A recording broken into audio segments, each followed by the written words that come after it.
अब अमेरिका की ओर से कह दिया गया है दीपक वोरा साहब कि ये हमले तो लगातार जारी रहेंगे, ईरान पर जिस तरह के हमले हो रहे हैं ये नहीं रुकेंगे। अब खाड़ी में तैनात जितने भी अमेरिकी बेस हैं उसको निशाना बनाने की कोशिश हो रही है।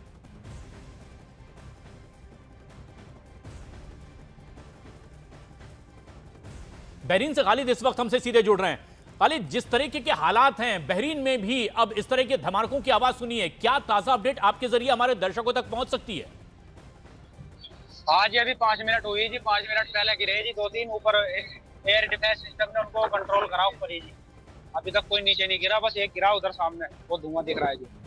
मतलब बहरीन में जितने मिसाइल गिराने की कोशिश हुई है उससे कोई कैजुअलिटी हुई हो या बड़ा नुकसान हुआ है, ऐसा आपने नहीं देखा? जी बस थोड़ा एक गिरा जी उधर सामने, जो धुआं दिख रहा है आपको, बस उधर थोड़ा नुकसान हुआ है। अभी देखो फिर आया मिसाइल एक, ये आ रहा है ऊपर, वो जा रहा है, वो आया, फिर एयर डिफेंस सिस्टम शुरू हुआ है और 2 मिसाइल आई जी फिर। और ये जो जहां पर मिसाइल गिरती हुई देख पा रहे हैं हमारे दर्शक, ये कौन सी लोकेशन है, कहां पर ये मिसाइल गिरती हुई आप भी देख पा रहे हैं? आपकी तो लोकेशन वही है, मौजूद वही है आप? जी जी जी, ये बहरीन में मनामा के पास में जुबैर है, उसके पास में एयरबेस है, उसमें गिर रही है। ये एयरबेस के पास में गिरी है, क्या एयरबेस के भीतर गिरती हुई दिखाई दे रही है? कोई बड़ा नुकसान इससे हुआ है, ऐसा अंदाजा है आपका? नहीं जी, अभी तो देखो उधर ऊपर दिख रहा होगा आपको आसमान में जी। और बस ये है जी, सामने जो धुआं निकल रहा है इतना ही नुकसान है जी। अभी तक तो और कुछ है नहीं, ऊपर ही खत्म कर रहे हैं जी इन्हें डिफेंस सिस्टम से अपने। यानी भाई खालिद, जो डिफेंस सिस्टम है जो हवा में ही इसे रोक लेता है, वो आप देख पा रहे हैं कि जो मिसाइलें बहरीन की तरफ आ रही है उसे हवा में ही रोक दिया जा रहा है?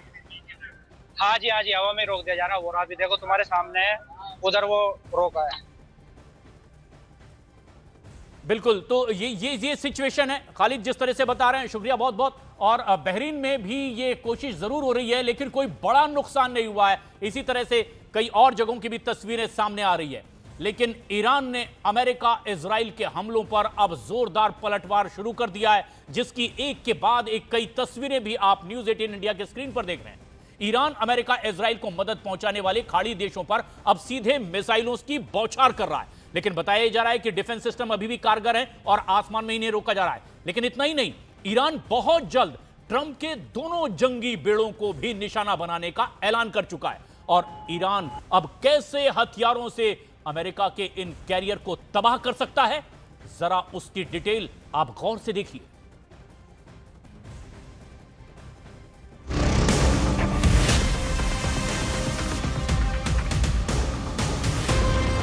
इजराइल के जंगी जेटों ने ईरान में बारूदी जलजला ला दिया। नेतन्याहू और ट्रंप की मिसाइलों ने खामनेई की धरती हिला दी।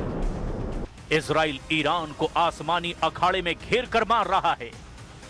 ट्रंप की नेवी समंदर से धुआंधार हमले कर रही है। इजराइल मिलिट्री के ब्रिगेडियर जनरल एफी डेफ्रीन ने ऐलान किया कि जब तक ईरान के परमाणु अड्डों को बर्बाद नहीं कर दिया जाता, युद्ध नहीं रुकेगा। זמן קצר, עשרות מטוסי קרב של חיל האוויר השלימו את מהלומת הפתיחה, שכללה תקיפת מטרות רבות של משטר הטרור, ביניהן תשתיות צבאיות, טילי קרקע-קרקע, מטרות פיקוד ושליטה ועוד. ईरान ने अमेरिका और इजराइल के खिलाफ जवाब में ऑपरेशन फतह खैबर की शुरुआत की है। फतह खैबर 7वीं शताब्दी में हुए ऐतिहासिक युद्ध का नाम है। तब शिया धर्म के इमाम हजरत अली ने मदीना के खास खैबर में लोहे के दरवाजे को उखाड़कर जीत हासिल की थी।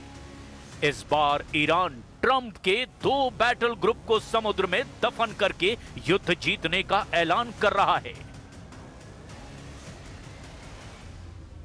इसीलिए युद्ध का नाम फतह खैबर रख दिया गया है।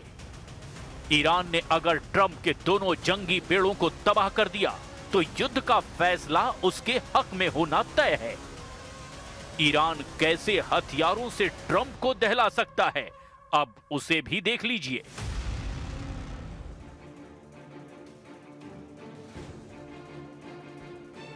ये है ईरान का आरश ड्रोन। ये एक कामिकाज़े ड्रोन है। ये एंटीशिप अटैक के लिए ईरान का बहुत ही खतरनाक हथियार माना जाता है। 150 किलो के वॉरहेड के साथ आरश की रेंज है 2000 किलोमीटर और ईरान ने ऐसे हजारों ड्रोन अपने गोदाम में रखे हुए हैं। ईरान के ड्रोन कैसे लॉन्च होते हैं और कैसे अपने टारगेट को ट्रैक करके खत्म करते हैं, इसका वीडियो भी देख लीजिए। इसमें वर्टिकल टेक ऑफ करने के बाद आरश ड्रोन का हमला देखिए।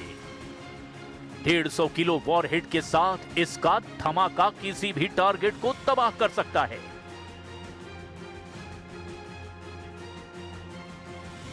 ऐसे ही ड्रोन के जरिए ईरान ने अब अमेरिका के कैरियर बैटल ग्रुप को वार्निंग दी है।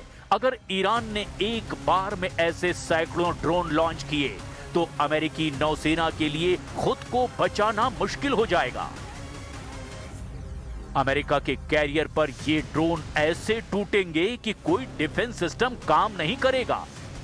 तब साफ है, अमेरिका के लिए मल्टी ड्रोन अटैक से बचना काफी मुश्किल होगा।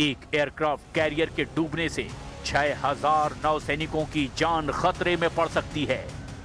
अगर ईरान के ड्रोन या उसकी फास्ट बोट 2 एयरक्राफ्ट कैरियर पर हमले में कामयाब रही तो 12000 नौसैनिकों पर मौत मंडराने लगेगी। ईरान के खिलाफ युद्ध शुरू करके ट्रंप ने 12000 सैनिकों की जान की बाजी दांव पर लगा दी है। इसके साथ ही ईरान ने खाड़ी देशों में तैनात अमेरिका के 40,000 से ज्यादा सैनिकों की लाशें ट्रंप को भेजने की तैयारी कर ली है।